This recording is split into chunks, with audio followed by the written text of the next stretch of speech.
Jacob de Graaf won first prize in our July composing competition, and today I want to share with you a conversation we had about his winning entry, how he works with live musicians, his overall approach to writing music, and more. I've also uploaded the full hour-long interview to my Patreon if you're interested in seeing the whole conversation. The next competition is starting next week, and I'm being completely serious when I say that we are bringing things up a level. Make sure you're subscribed so you get the announcement. It's gonna be big. If you have any questions for Jacob, let us know down in the comments, and please enjoy.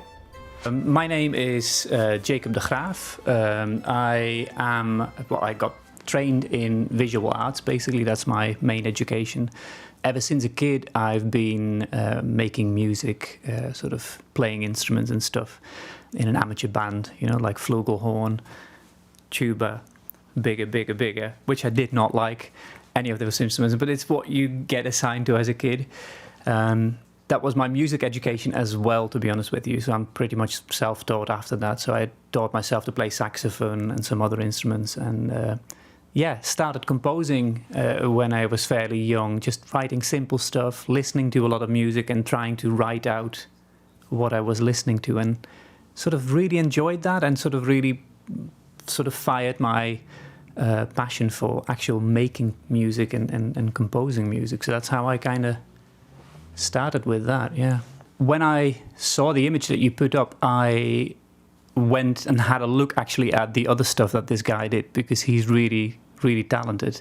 And I was like quite quickly actually inspired by the image itself. I was like, oh, this is really nice. This is a beautiful image. And I immediately had this vision of this guy, because I saw that the guy called it, I think, Homecoming of a Hero or some title like that. And I felt like the image was very much split in two, which was really fascinating as well to hear how people interpreted the image, because there was this dreamlike village with clouds and stuff, which could be very ethereal. But there was also this rider, which I thought was very important, sort of galloping towards this village. So I had this image in my head that he is this guy on a horse galloping, and I wanted something that was very sort of folksy, but not really immediately like this is the style. It was like a mixture of slightly different sound things with the orchestral stuff and the Celtic-y stuff. Like, did the fiddle represent the rider specifically, or was it not quite that?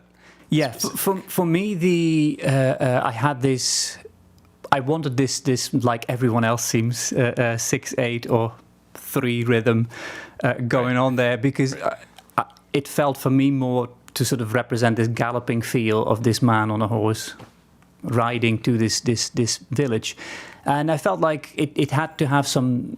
It was a very joyous image as well. It was not a gloomy, dark image. It was very bright and colorful, and I wanted to have that sort of, you know, that brightness in the music as well. So yeah, I wanted, in my head, I had this sort of hardanger fiddle kind of, you know, sort of Norwegian, Scandinavian kind of fiddle music. That was sort of the thing that I wanted to do. And I also wanted to have something that was not complex, you know, like very simple folk music kind of development in a way, and play with that a little bit. So there was the recorders that I had in mind, sort of to represent that airiness of the clouds and stuff. When you feel such an airy image, woodwind is really something that you want to go for, as it has that natural loftiness in sound, yeah. Right, and there's also something tangible about a woodwind timbre, you know, that I think it made it a little more homey, I think, as well. Absolutely. So how do you start? When you started this piece, do you work at an instrument or in a software? I pretty much draw everything out straight away, actually. I don't play keys, so I have to write stuff out in the, basically just using my trusted mouse and just draw stuff in by hand. And I've gotten quite quick doing that actually over the years, so it's not really a disadvantage that I can't play stuff. It's sometimes also I think that it helps you to draw stuff, because sometimes you make a mistake in drawing, which if you're like a virtuoso player, which I would never be, but I think when you have an idea, you would just play that. And when you draw, sometimes you put a note down and it's a semitone up or down, and you go like, oh, that's wrong, but actually that's much better than what I was going for initially. So sometimes these little mistakes you can really embrace, which I really like about the drawing thing. But what I tend to do a lot is just sort of put the recorder on and just the microphone on and let it run for a bit and just hum some ideas. And they can be completely nonsensical sometimes. Sometimes it's just a rhythm of getting the you know, like a little thing that you have something to hold on to. And usually ideas go much quicker than you can actually write them down.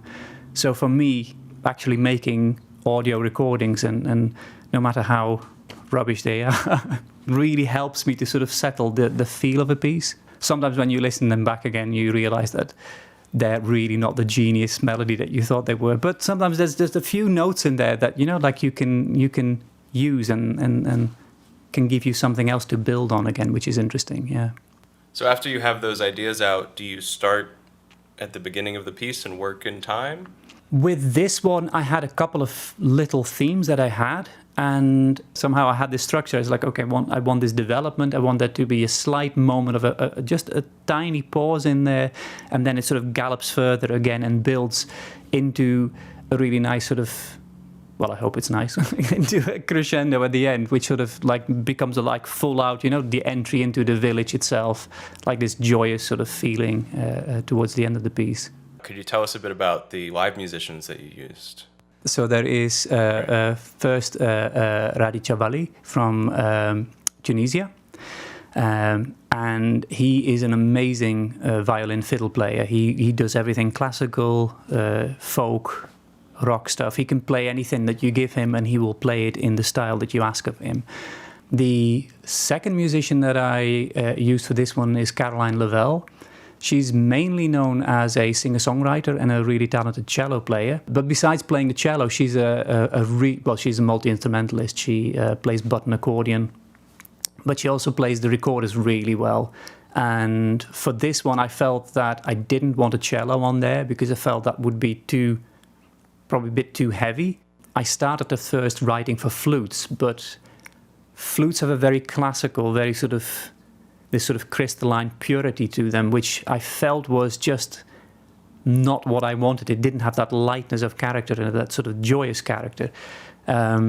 So I asked her, would you be able to do these things and record them in two different flutes for me? So she actually recorded it on the treble and the descant recorder, so that was really nice.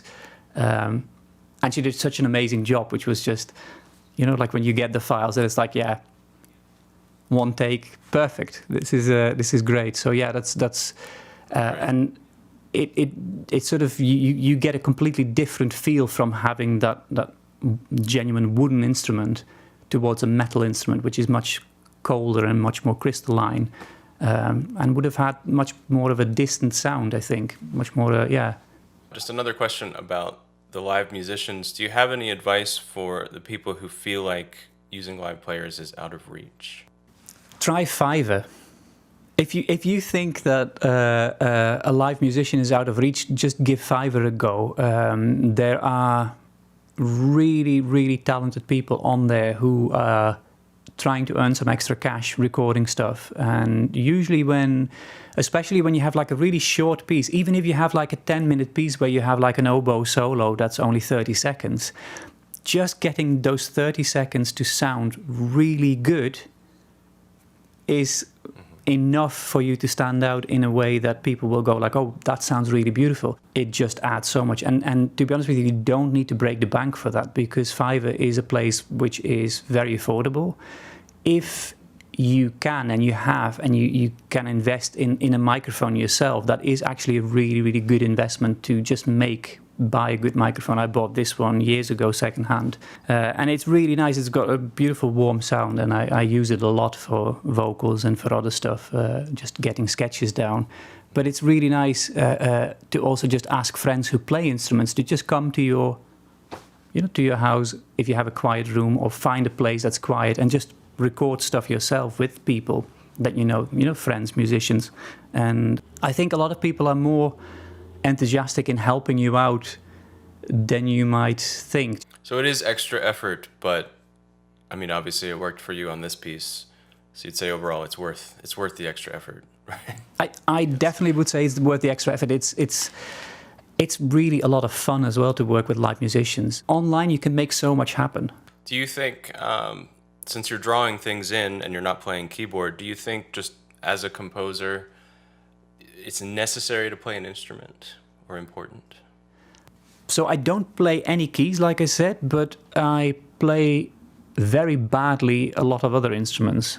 So, and I think that helps a lot because it gives you an understanding of how instruments work, what their limitations are, what their strengths are, what their oddities are, especially. You know, like when you have, for instance, the flute. I'm not a good flute player, but I like to just use it sometimes to just get some ideas down. But you don't need to be a virtuoso yourself, I guess.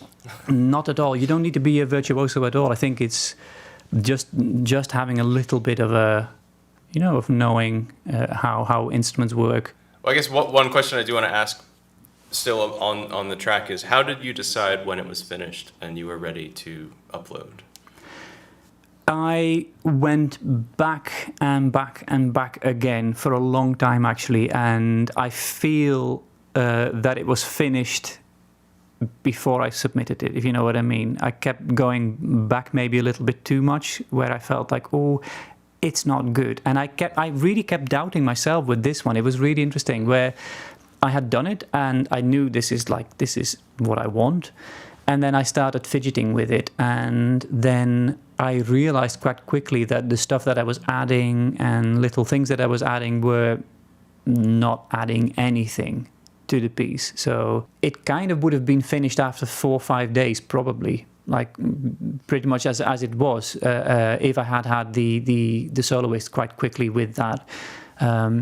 So yeah, sometimes it's just I think it's really good to remember that when it's a short piece, don't spend weeks or years on it. Sometimes it's just good, you know, when you have an idea, get that idea out, and then when we start overthinking it, and it's like, oh, must have like a counter melody there. It's like, no, you don't need a counter melody, because that melody is the main thing. And actually, if you put too much stuff in it, it starts to just, the idea that the music tries to do, yeah, it gets lost. And because I really wanted this to be a simple folk melody, I didn't want all of those, you know, extra layers in there. Do you have any advice for people who are entering next month's competition? Yeah, I would just really look at the image and ask yourself, like, what is the first emotion that I experience when I look at this image? Is it making me scared? Is it making me happy? Do I feel love when I see this image? Do I feel aggression? And then start thinking quite quickly. Just even write these things down if that helps you, but just make a few key points and write them down, like, these are the emotions that I kind of feel. And then you can see, like, would that matter for the composition, these things? So what instruments would work well with that? What rhythm would work well? Do I need percussion for this piece? Do I not need percussion? Try and sort of make those choices really at the beginning when you start out. For me, when I heard it with the live musicians, was one of those moments where I went like, wow, that's really cool. It's something that I wrote, and then to hear, you know, really talented musicians actually play it instead of me going like on my little flute. It's really awesome. It's just that feeling that you get of like, ooh, that's cool. So yeah, I really want to work more with like proper little groups of musicians as well. That's definitely something I want to look into in the future. I was actually really amazed of actually winning.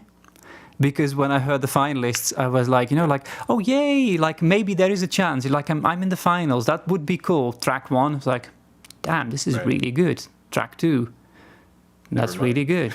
Track 3, yeah, we're not going to win this one. When you announced the winners, I was like, huh? Oh, wow.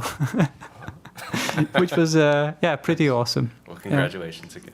Thank you again to Jacob for taking the time to talk. I've included some links in the description of channels and resources that he recommends, so check those out below. And if you missed it, Jacob actually gave us an in-depth walkthrough of the Logic session for his winning track and went into even greater detail about what made the music work so well. Check it out right here to get an in-depth look at the submission that wowed the judges. Thanks for watching.